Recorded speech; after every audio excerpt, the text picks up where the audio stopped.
Tullio Cianetti was born on August 20, 1899 in the Italian town of Assisi. He was conscripted into the Italian army in 1917 and served as a lieutenant in the army until 1921. When he returned to Assisi, he worked as a teacher, whilst also helping to found a fascist party branch in the town, becoming secretary in 1922.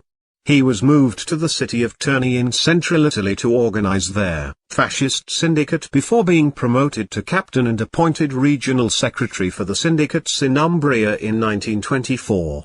The same year he stepped away from fascism for a time following the death of the socialist Giacomo Matteotti, and suspicion began to arise that he was too left-wing. But in 1925 he had returned as secretary of the syndicates in Syracuse, before being promoted to the rank of major. In 1931, he was promoted to colonel and made secretary of the National Federation of Miners and Quarrymen, and in this role agitated for higher wages. However, despite his tendency to clash with the government, he continued to rise in influence, serving as secretary of the Fascist Confederation of Industrial Workers Syndicates and vice president of the Institute of Social Assurance. As head of the Confederation, Cianetti concluded a deal with German labor union leader Robert Ley in 1937 to allow Italian workers to go to Nazi Germany for employment. Such was the regard with which he was held by the leaders of the German Labour Front that the main Volkswagen factory even had a leisure complex called Cianetti Hall in his honor. His rise continued when he was promoted to general and appointed to the Fascist Grand Council in November 1934, and in 1939 was made under Secretary of Corporations.